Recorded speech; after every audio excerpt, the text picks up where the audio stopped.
지역의 이슈를 살펴보는 헬로 이슈 토크입니다. 갈수록 인구가 줄어들면서 폐교가 늘고 있습니다. 전남 지역 폐교는 전국의 약 22%를 차지해 가장 많았고 자체 활용률도 낮았는데요.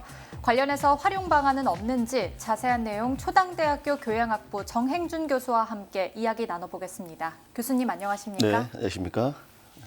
네, 교수님, 인구가 줄어들면서 자연스레 문을 닫는 학교가 늘 수밖에 없는 상황인데요. 비단 전남만의 일은 아닌 것 같습니다. 전국 폐교 현황 짚어주시죠. 네, 근본 우리 국정감사 교육부 자료에 의하면요. 전국 17개 광역 시도 교육청의 폐교 재산 현황이 발표됐습니다. 그래서 이 자료는 올해 3월 1일 기준인데요. 지난 39년간 전국 폐교 현황을 보니까 3,855개 학교가 폐교가 된 걸로 지금 발표가 되었습니다. 그래서 이 중에 64%에 해당되는 폐교가 매각이 됐고 36% 정도가 지금 현재 폐교 재산으로 폐교 학교로 남아있는 것으로 지금 나와 있습니다. 그런데 이 36%에 해당되는 1,364개의 이 폐교를 어떻게 할 것인가 또 이 부분에 대한 현황을 좀 구체적으로 살펴보니까 이 중에서 177개 학교는 이제 매각 예정이고 또 이 자체 활용 중에 있는 폐교가 354개에 해당되더라고요. 네. 그 이외의 현황들은 임대라든지 또 자체 활용하고 있고 또 보존 관리 이런 형태로 운영이 되고 있었습니다. 근데 이 지점에서 조금 이제 주목해서 봐야 될 내용이 이 지역별로 이 미활용 폐교 현황을 살펴보니까요. 경상남도가 91개로 가장 많았고 전남이 89개교로 그 다음을 차지하고 있었습니다.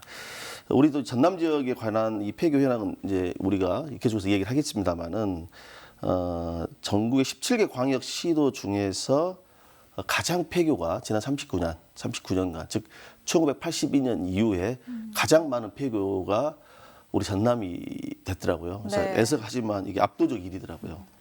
그래서 전국의 현황을 보니까 전국 폐교 현황 가운데 5개 중 1개교, 즉 이게 22%를 차지하는데 이 전남이 폐교 현황 수치가 굉장히 높습니다.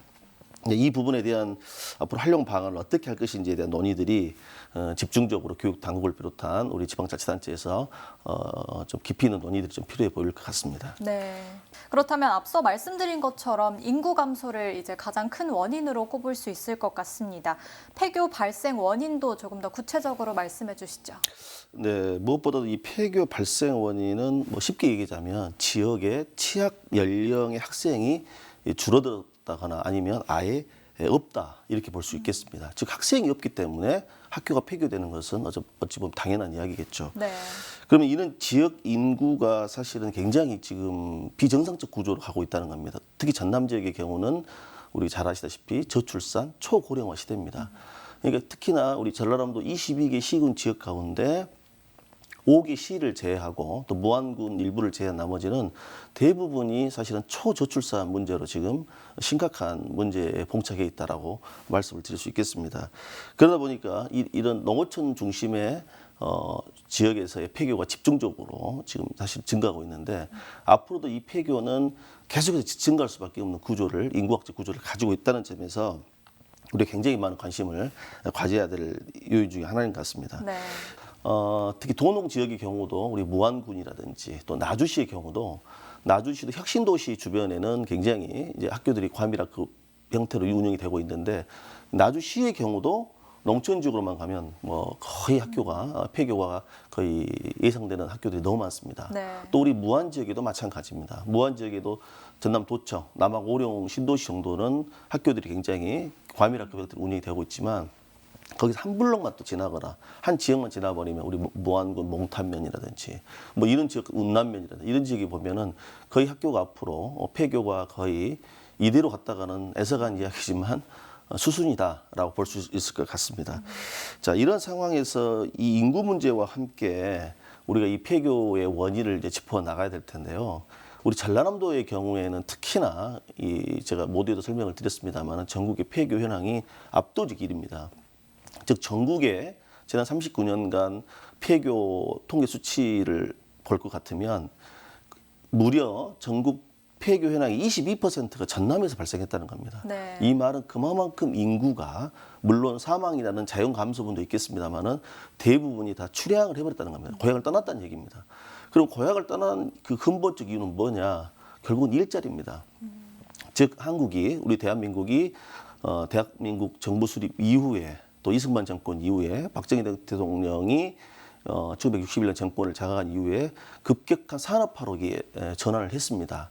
우리 전라남도의 경우에는 농업 기반 사회에서는 아주 최고의 소위 말해 지역이었는데 산업화 시대로의 급격한 전환이 결과적으로 일자리를 찾아 또 농촌에 대한 어떤 경제 먹고 사는 문제가 쉽지 않기 때문에 전부 다 수도권 또 내지는 대도시 또 공업 기반에 만들어진 우리나라 같은 경우 울산 뭐 부산이라든지 창원이라든지 이런 공업도시로 전부 다 우리 이쪽의 주민들이 다 이주를 해버렸다는 얘기입니다. 그렇기 때문에 우리 전남의 인구는 갈수록 줄을 수밖에 없었고 또 반면에 또 이 전라남도가 산업화가 됐냐 또 이게 안 됐단 말입니다. 그러니까 끊임없이 인구는 지금도 유출되고 있다는 것은 뭐 확실합니다. 네. 그런 면이 굉장히 좀 안타깝다는 말씀을 거듭드리고 여기서 한 가지 덧붙여서 말씀 올리자면은 지금 또 공교롭게도 얼마 전에 지금 행정안전부에서 전국의 인구 감소 지역 89곳을 지정을 했습니다. 즉 이것은 인구 소멸로 인해서 급격한 소멸로 인해서 지역이 소멸될 수 있는 지역을 89곳을 선정을 했는데요. 여기 지금 연 1조 정도 예산을 투입한다고 합니다. 근데 이 내용을 보면 역시도 충격적입니다. 전라남도가 22개 시군 중에서 무려 16곳이 인구 소멸 지역으로 발표를 했습니다. 네. 그러니까 16곳이라는 말은 무슨 말인 거 아니? 목포, 나주, 광양, 순천, 여수 플러스 무안을 제외한 지역은 전체 인구 소멸 지역으로 행정안전부에서 진단했다는 겁니다.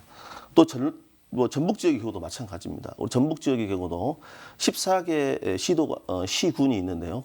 그곳에서 무려 10곳에 해당되는 그러니까 전주, 군산, 익산, 완주군을 제외한 나머지는 전북도 다 인구 소멸 지역에 들어가 버린 겁니다.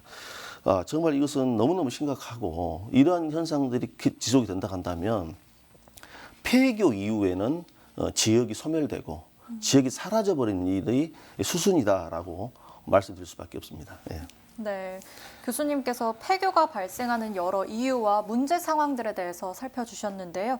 그럼 폐교가 발생하는 근본적인 원인을 찾아서 그 문제를 해결하는 것이 중요해 보입니다. 특히 이제 가장 큰 원인이라고 할 수 있는 인구 감소 문제가 이제 폐교 발생에 영향을 미치면서 잇따라 지역에 또 많은 영향을 미칠 것 같거든요. 어떻습니까?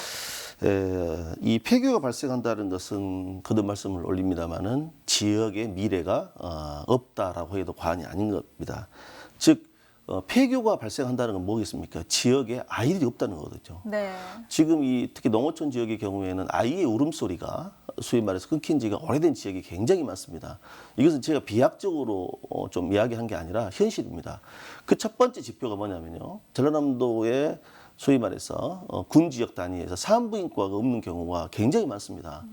지금 전남 산악권의 경우에도 지금 우리 강진에 우리 이제 전라남도에서 운영하고 있는 공공의료기관이 있습니다만은 거기에서 이제 우격다짐으로 소위 말해 전라남도에서 산부인과를 배치시켜서 거기에 그나마 유지되는데 다시 말해 산부인과 의사가 없어서가 아니라 출산할 대상 연령층이라든지 청년층이라든지 또 실제 아이들이 사실은 거의 없거나 소위 말해 소멸되고 있다는 이것에 대한 반증이기도 하거든요. 네.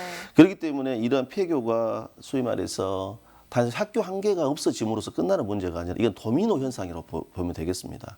그러니까 우리가 최소한의 마지노선이 일개면 쉽게 말하면요. 우리 가까운 지역이면 그래서 전라남도 무안군 몽탄면이라고 한다면 일개면의 한 개 학교는 최소한의 유지가 돼야 되는 최소한의 미니멈인 것 같아요. 그런데 이제는 일개면 지역에도 한 개 학교가 없어져 버리는 그런 현상들이 지금 속출하고 있다는 겁니다. 굉장히 심각하고 앞으로 이러한 본격적인 폐교 또 지역 소멸은 앞으로 우리 사회의 인구 문제, 즉 저출산 초고령화와 더불어서 정말 사회적인 엄청난 임팩트를 주는 쓰나미와 같은 문제라는 것을 우리가 여러 학자들도 경고를 하고 있습니다.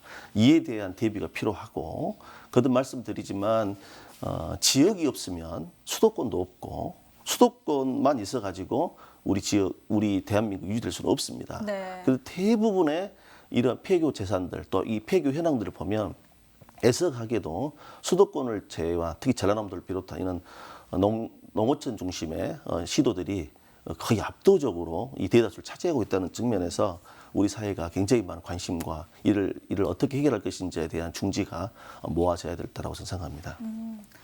특히 또 교수님의 말씀 중에 이제 폐교가 발생하는 것은 지역의 미래가 없는 것과 마찬가지라는 말씀이 굉장히 인상적인 것 같습니다.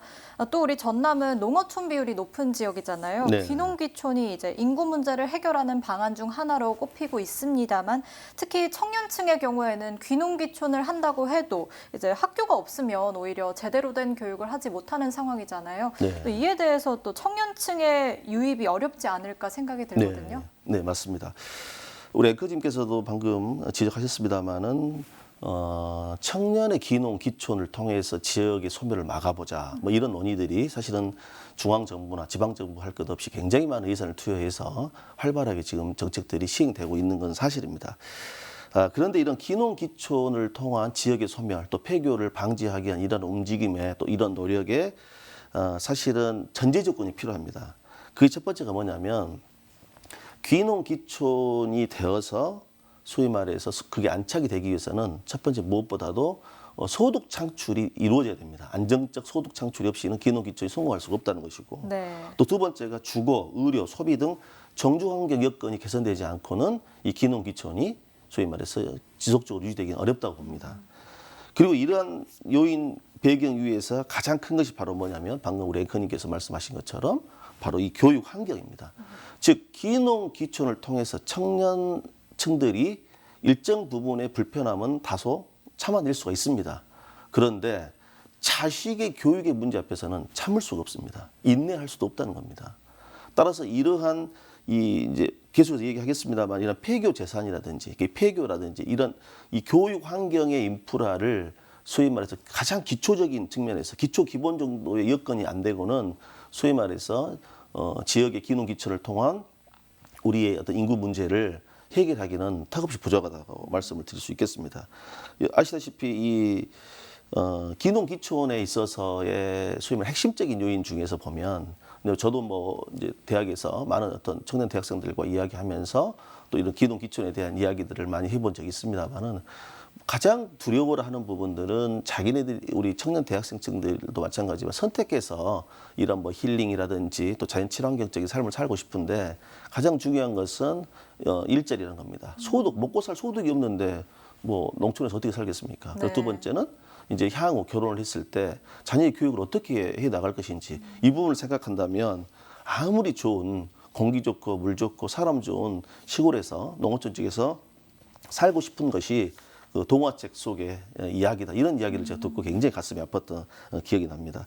따라서 이런 청년층의 유입을 통해서 지역 공동체가 살아가고 또 폐교를 방지하고 그러기 위해서는 무엇보다도 가장 중요한 것은 이 교육 환경에 대한 인프라 구축 또 여기에 대한 집중적인 소위 말해서 관리와 또 지원이 이루어지지 않고는 청년층의 유입을 통해서 귀농 귀촌을 통해서 지역의 폐교를 막는다는 것은 어불성설이라고 저는 생각합니다. 네. 오히려 청년층의 유입을 위해서는 다른 부분까지 또 생각을 해봐야 된다라는 걸 이 기회를 통해서 알아봤고요. 폐교를 활용하기 위한 방안도 살펴봐야 할 것 같습니다. 그동안 이제 매각 처리가 주를 이뤘던 것 같은데 주로 어떤 방식으로 처리돼 왔습니까? 네, 우리 전남 지역의 경우에 1982년 이후에 지난 39년간의 폐교가 833곳이 됐다고 말씀을 드렸습니다. 그런데 이 중에 78%에 해당되는 651개 학교가 폐교가 이제 매각이 돼버린 거죠. 그리고 그러면 이 자녀 지금 폐교 현황을 보니까 우리 전남 지역에는 182개 폐교가 지금 현재 남아 있습니다. 그런데 이 중에서 93개는 자체 활용 또는 임대를 하고 있는 것으로 전남교육청 자료를 통해서 확인할 수 있었습니다. 네. 그러면 남아있는 그러면 89개의 폐교 재산 어떻게 지금 되고 있는지를 살펴보니까요. 이제 역시나 매각 예정이 44개, 또 임대가 16개, 자체 활용이 4개, 또 보존 활용 계획이 있다라는 부분 22개의 교가 있었습니다. 저는 이제 우리 전남교육청에서도 지금 지금 이야기 논의들을 좀 하고 있는데 이 폐교에 대한 폐교 재산에 대해서 어떻게 처리할 것인지에 대한 논의들이 활발히 지금 나누어지고 있는데 저는 개인적으로 이 폐교를 매각하는 부분에 대해서는 조금 지양해야 된다고 저는 생각을 합니다. 왜 그러냐면 이 폐교의 재산을 갖다가 소위 말해서 이 폐교라는 것은 교육적 자산이거든요. 네. 이걸 단순히 어떤 민간의 어떤 소위 말해서 그냥 아무런 어떤 교육이라든지 공공의 목적과 관계없이 이 폐교 재산을 매각해 버린다는 것은 어찌 보면 지역에서 교육 공동체가 방금 말씀드렸던 것처럼 지역을 살리고 앞으로 학교가 다시 또 새롭게 만들어질 수 있는 그 여건을 완전히 없애버리는 이야기거든요. 그래서 이 부분은 조금 우리가 인구 소멸과도 결부해서 폐교 재산은 민간에게 이렇게 무분별하게 매각하는 것은 좀 반대한다고 생각합니다. 그럼 이러한 폐교를 언제까지 가지고만 있을 것인가가 문제되잖아요. 네. 그래서 이제는 이 부분을 매각이 아니라 이런 폐교 재산들을 어떻게 활용할 것인지 그 활용을 공익적 목적과 무엇보다도 교육의 목적에 부합해서 활용을 해야 된다는 것이 이게 굉장히 중요한 요소인 것 같습니다. 그러면 어떻게 할 것인가라고 봤을 때 이제 제가 쭉 얘기하겠습니다만은 초중고등학교 학생들에 대한 교과라든지 비교과 활동의 어떤 플랫폼으로서 또 지역 대학 청년 대학생들이 다양한 그 폐교 재산을 활용해서 그곳에서 뭐 공부할 수 있는다든지 또 체험 활동할 수 있다든지 이러한 식으로 과감하게 이 폐교에 대한 부분들을 매각이 아닌 활용 방안으로 우리가 한번 인식을 전환해야 되는 지금 시점에 와 있다라고 생각합니다. 네, 말씀을 들어보면 더더욱 폐교를 매각하거나 방치해두지 않고 활용하는 것이 중요해 그렇습니다. 보이는데요. 네네. 끝으로 교수님께서는 이 지역에 산재한 학교들을 어떻게 활용하면 좋을지 그리고 그 방안이 있다면 함께 말씀해 주시죠. 지금 참 고무적인 것은 우리 전남도교육청에서 늦게나마 사실은 이 폐교를 폐교에 대한 매각을 하지 않겠다라는 것을 기본 원칙으로 발표를 했습니다. 참 다행스러운 이야기고 지금 이제 전남도교육청에서 발표에 하면 기존의 폐교가 방치되어 있는 폐교가 굉장히 많습니다. 그래서 이거를 경관들을 잘 이렇게 꾸며서 일단은 그런 흉물처럼 방치하는 것을 하지 않겠다라고 말씀을 했고 또 두 번째는 개인에게 매각하지 않고 지역 주민이라든지 또 학생들에게 성장 거점으로 만들겠다. 또 지자체와 상생 협력 체제의 어떤 플랫폼을 활용하겠다는 걸 발표했습니다. 참 네. 고무적인 이야기입니다. 이런 맥락에서 봤을 때 그럼 이런 폐교를 어떻게 그러면 활용할 것인지를 좀 더 이제 저는 이제 학자 입장에서 이야기를 한다면 전남도교육청의 이런 발표는 굉장히 환영할 만한 일이고 이제 이걸 기반으로 해서 좀 더 논의를 확대할 필요가 있다고 생각하는데. 우리 앵커님께서 아시다시피 앞으로 포스트 코로나 시대는 오게 되어 있습니다. 우리가 인류 21세기의 인류의 역사는 애프터 코로나와 비포 코로나로 나누어진다고 여러 학자들이 주장을 하고 있죠. 그런데 우리 흔히 말하는 애프터 코로나 시대는 여러 가지 우리 사회의 패러다임이 바뀔 수밖에 없고 또 바뀌어야만 합니다. 그 중에 하나가 바로 이 교육 문제인 것 같습니다. 지금 현재의 어떤 교육의 방식 또 교육의 체제가 또 교육 과정의 운영이 애프터 코로나 시대는 4차 산업혁명과 더불어서 재편이 될 수밖에 없다는 겁니다. 이제 그런 반증 중에 하나가 이제 지금 현 중학교 2학년 학생들이 고등학교 1학년 올라갈 때 이제 고교학점제가 도입이 됩니다. 이런 네. 정책들만 보더라도 교육의 패러다임이 이제 바뀌게 될 텐데요. 이러한 그 폐교 재산을 거듭 말씀드렸다시피 미래 인재를 위한 미래를 열어갈 세대들을 위한 교육의 장으로서 과감히 활용할 필요가 있다는 것을 말씀드리고 싶습니다. 그리고 이를 위해서는 무엇보다도 17개 광역시도와 또 지역 교육청들이 서로 협력해서 이런 폐교 재산을 우리 미래 인재, 특히 전라남도 지역의 경우에는 굉장히 또 수도 많잖아요. 네. 폐교 수가 우리 미래 인재를 양성하기 위한 다양한 교과, 비교과 또 창의적 체험 활동의 플랫폼으로서 적극 활용해서 전남의 미래의 먹거리만 중요한 것이 아니라 전남의 미래 인재를 양산하는 또 성장시키는 그런 플랫폼으로서 우리가 이 폐교 재산을 과감하게 활용할 필요가 있다라고 말씀을 드리고 싶습니다. 네, 무엇보다도 이 폐교 문제를 해결하기 위해서는 지자체와 지역민들의 지속적인 관심도 중요할 것 같습니다. 교수님 오늘 말씀 여기까지 듣겠습니다. 감사합니다. 점점 증가하는 폐교에 방치하는 사례도 늘고 있는데요. 폐교가 발생하는 근본적인 원인을 찾아 활용 방안을 마련하는 것이 중요한 만큼 조금 더 심도 있는 고민을 해나갈 수 있길 바라면서 오늘 시간 여기서 마칩니다. 지금까지 헬로 이슈 토크였습니다.